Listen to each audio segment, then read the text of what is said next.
karena masak sini kena pajak. Terus pajak penghasilan juga harus dibayarkan lagi.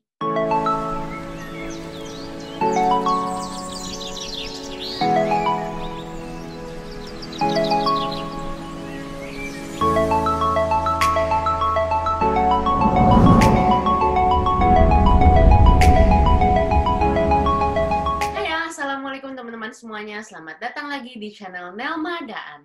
Terima kasih kamu masih setia dengan channel ini dan selalu menunggu kisah-kisah inspiratif dari orang-orang Indonesia hebat dimanapun berada. Dan kali ini aku sudah bersama dengan diaspora Indonesia yang berdomisili di Skotlandia. Beliau akan membagikan ceritanya tentang usahanya yaitu Bali Shop UK. Langsung aja, ini dia Noviani McCain.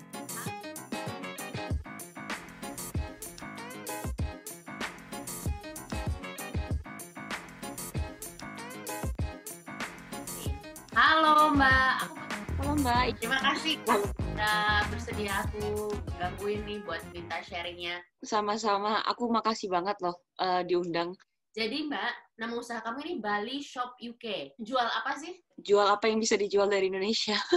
Konsepnya begitu. Sebenarnya konsepnya lebih ke makanan sih. Sebenarnya aku start bisnis ini nih udah dari tahun lalu. Cuma tahun lalu ini cuma masih iseng-iseng doang gitu ya. Nggak diseriusin, nggak ada share informasi di Facebook atau apa gitu ya. Ada grup Indonesia di Facebook kan ya. Saya nggak ada share apa-apa, jadi cuma dari mulut ke mulut doang. Saya masih ragu tahun lalu ya, karena saya masih bingung soal pajaknya, soal segala macam. Udah register juga tahun lalu karena mikirnya, oke, kita coba.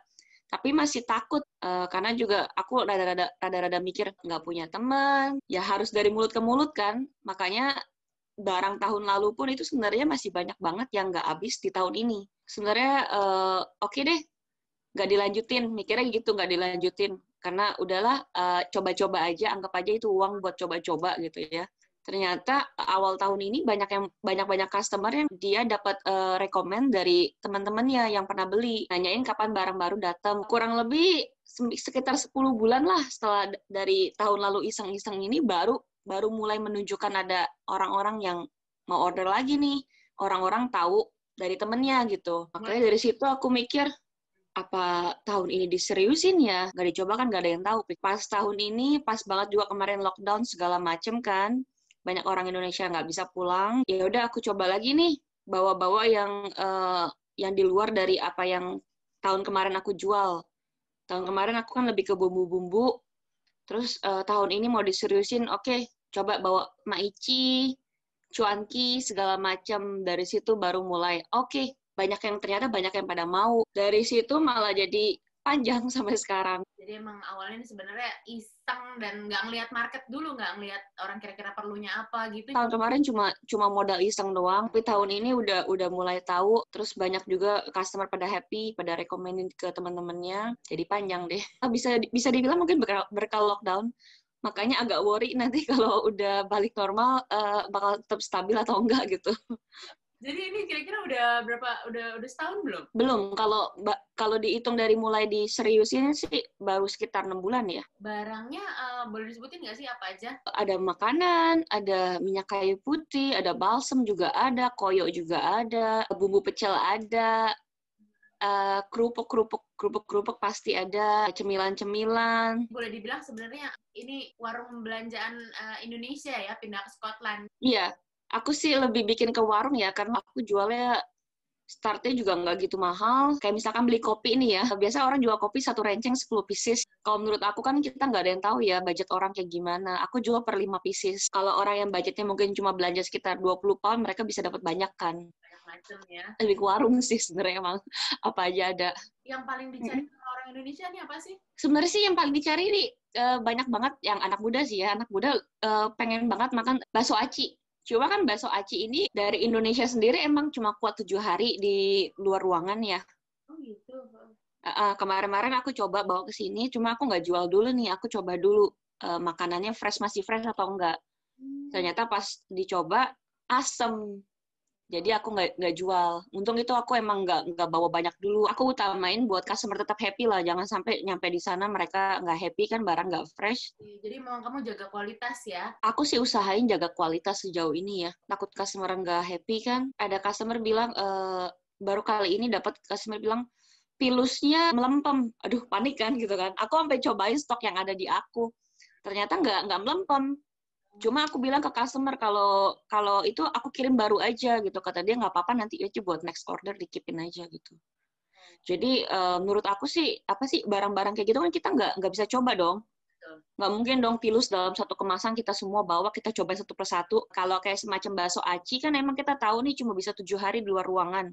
Kita bisa coba dulu sebelum dijual. Ini pembelinya full orang Indonesia semua? Full orang Indonesia, tapi kemarin-kemarin dapat customer orang sini. Sepertinya sini orang suka pedes ya. Jadi dia ke website aku, terus pesan barang, yang aku lihat barang makanannya semua pedes-pedes gitu. Cemilan, terus dia juga beli mie sedap Korean spicy, itu kan agak pedes tuh ya. Kalau aku bilang, Indomie buatan Indonesia yang dikirim langsung dari Indonesia sama Indomie yang ada di sini tuh rasanya beda. Bener nggak sih? Bener, beda banget. Micinnya kurang kayaknya ya. Itu makan Indomie dicampur sama sambal ABC. Itu tesnya dapat kayak Indonesia. Yang beli di sini? Iya.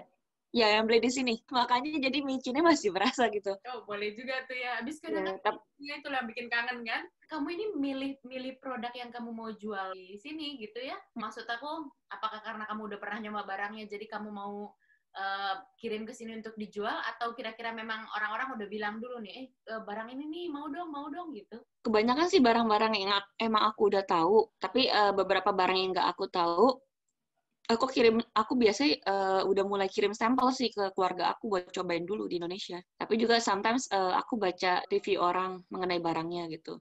Kayak kemarin-kemarin nih kita kan belum bisa mudik ya. Terus aku kangen bakpia. Itu langsung nge-boom banget tuh. Isinya macam-macam, ada keju, ada green tea, ada kacang hijau, coklat, segala macam. Customer yang beli semua langsung pada happy karena mereka tahu, oh iya enak ya. Ketika lockdown ini kan bawaannya mau makan terus, apalagi kita tinggal jauh ini, ketemu satu toko yang bisa menyediakan jajanan Indonesia tuh senang banget ya. Makannya tuh kayak bisa serem gitu loh, Mbak. Kebayang sih, soalnya kan kita masih stuck, nggak bisa kemana-mana kan. Dan aku juga happy lihat orang-orang happy. Aku lihat di website kamu tuh jual juga banyak jajanan kalau aku bilang ya, cemilan. Oh iya, banyak jajanan. Momogi lah gitu. Dan minatnya banyak ya orang Indonesia di sini. Aku juga udah lama nggak makan momogi kan. Momogi kan ceritanya jajanan zaman masih SMA gitu ya dulu. Dan emang suka banget momogi. Terus, oh ya udah kenapa nggak bawa momogi aja ke sini. Pas buka di sini kaget juga, buset mengecil ya. Itu juga selalu habis momogi. Ini kan jualnya Mbak full online lewat website? Full online lewat website. Cuma ada beberapa customer sih di sini yang dia juga order online sih. Aku prefer mereka order online karena stok barang di gudang sama stok di website itu nggak imbang nih. Sometimes customer mereka nggak minta kirim dulu, minta di-keep karena nunggu barang baru masuk gitu. Jadi kalau misalkan ada customer pengen belanja langsung, nggak bisa. Karena stoknya akan beda. Nanti kalau misalkan di gudang ada, ternyata di website stoknya zero, berarti kita harus percaya yang ada di website. Nah, buka usaha di sini, Mbak. Sebenarnya susah nggak sih buat izinnya gitu-gitu? Gampang. Nggak ribet, semua serba online sih di sini ya. Kita tinggal register via online, nanti mereka kirim surat, udah begitu. Mereka kirim email dulu, nanti kirim surat gitu. Ini kan berhubungan sama banyaknya makanan ya? Yes. Kayak gitu mereka ada melakukan kayak inspeksi gitu-gitu nggak sih? Sejauh ini sih nggak ada ya. Mungkin karena aku bukan punya toko ya. Barang-barang kayak yang expire-nya cepat, sekiranya cepat, aku nggak akan stok banyak, dan aku lebih prefer sekarang pre-order sih. Sampai di customer berapa hari kemudian? Tergantung kirimnya pakai apa. Jadi kan aku provided banyak pilihan, sesuaikan dengan budgetnya kalian lah, istilah kata gitu. Ordernya 2 kilo, tapi maunya pakai yang murah, bisa pakai Royal Mail, yang second class. Yang second class itu ya up to 3 hari, sometimes bisa 5 hari. Kamu melihat betul memang kebutuhan tiap customer ya, disesuaikan semuanya dengan budget gitu. Iya, karena kan orang Indonesia di sini kan macam-macam ya. Ada yang mungkin background-nya rich, kaya, tapi ada juga yang mungkin datang ke sini cuma sebagai student yang uang jajan juga pas-pasan kan. Jadi disesuaikan aja dengan budgetnya masing-masing. Udah pernah ngirim kemana aja, Mbak? Paling jauh di luar UK? Paling jauh ya, kemarin paling jauh ke Ukraine. Wow. Ngirim ke... To be honest sih, customer aku justru banyakan di luar UK. Tapi yang Ukraine ini sih yang lebih jauh sih, yang aku sampai kaget. Karena customer rela bayar ongkir 60 pound. Wow, itu berapa kilo? 10 kilo. 10 kilo itu belum ada apa-apanya. Customer aku di luar UK, di Belgium, ya langganan di Belgium, di Jerman, mereka tuh kalau belanja bisa sampai 20 kilo. Selama menjalani ini tantangannya apa sih? Gudang sih, karena saya kan tinggal di apartemen. Awal-awal gudang masih di sini, pengirimannya tuh masih sebulan sekali. Sekarang pengiriman per 2 minggu sekali. Sampai akhirnya, oke, kita pinjam apartemen papa mertua, kan papa mertua tinggal sendiri. Pinjam apartemennya dia buat jadi gudang. Berharap sih tahun depan bisa beli rumah, jadi bisa punya gudang lebih gede gitu. Mudah-mudahan makin berkembang ya. Jadi I hope so, makanya agak worry karena ini lockdown doang, karena masih belum bisa pulang ke Indonesia atau enggak gitu. Kemarin kan sempat dibuka lockdown tuh, itu gimana penjualannya? Nggak ngefek sih, tetap jalan. Cuma kayak karena orang Indonesia belum banyak yang pulang ke Indonesia sih. Kalau orang Indonesia udah ngerasa aman pulang ke Indonesia, terus yang married sama WNA juga, WNA-nya udah bisa pulang ke Indonesia, mungkin kalau menurut aku bakal menurun penjualannya. Aku lupa tanya soal pajak-pajak di sini gimana sih Mbak kalau bikin usaha? Pajaknya sebenarnya kalau yang aku lihat dia tuh kalau kamu terdaftar dari company LTD bayar per 3 bulan deh gitu ya. Nah aku awalnya tahun kemarin ini tuh karena masih awam masih segala macam aku daftar sebagai LTD. Cuma pas tahun ini udah mulai research segala macam nih. LTD ini tuh lebih ke company yang mereka emang punya karyawan segala macam gitu. Makanya aku close yang LTD. Akhirnya kita coba pakai sole trader. Sole trader itu orang yang jalan sendiri lah, nggak punya karyawan. Boleh dikasih perbandingan mungkin Mbak? Kayak Momoki coba Mbak, di Indonesia harganya berapa, di sini bisa harganya berapa ya karena pajaknya itu ya Mbak? Iya. Lagi juga gini, Momogi di Indonesia berapa sih? 12.000 misalkan. Ya, saya jual di sini kayak 60 ribuan. Nggak bisa dibandingin. Itu kita makan apa? Kita ngomong Momogi kan enteng, tapi kan itu makan volume. Sedangkan saya bayar barang itu per volume, bukan cuma bukan per kilo doang gitu. Makanya barang-barang yang bisa dijual murah, saya coba jual murah. Kayak koyo kecil, enteng, saya jual cuma 1 pound karena bisa dijual murah. Tapi kalau barang-barang yang gede, enteng dan gede nggak bisa dijual murah. Karena juga harus mikirin pajaknya segala macam gitu kan. Karena masuk sini kena pajak. Terus pajak penghasilan juga harus dibayarkan lagi. Ada rencana mau buka toko offline nggak? Sewa toko mahal. Pajak toko juga ada lagi. Better bisa online, jual juga tetap lebih murah. Kenapa harus ngeluarin kos yang lebih gede dengan toko? Ternyata cakupan customer-nya lebih besar ya, bisa sampai ke Ukraine, ke Belgium gitu kan. Tips dong buat diaspora Indonesia yang mau buka usaha juga. Be kreatif.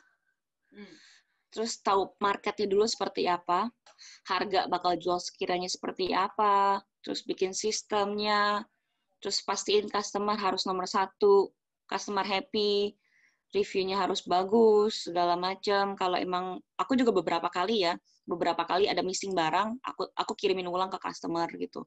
Pokoknya customer harus nomor 1 sih menurut aku. Kalau orang bisnis sih nggak harus profit terus ya, karena pasti ada loss-nya juga. Kayak aku coba itu bakso aci, ternyata nggak oke, aku buang gitu. Posisiin diri sebagai customer, karena customer happy, seller juga happy dong. Kita berharap bisnisnya panjang gitu, continue terus, customer happy, dengan customer happy, mereka akan dengan promosiin toko kita sendirinya dengan ke teman-temannya kok. Sama kuat mental ya, karena kita nggak ada yang tahu nih bisnis bakal jalan lancar apa enggak. Kayak saya tahun kemarin ini saya bakar uang, nggak jalan.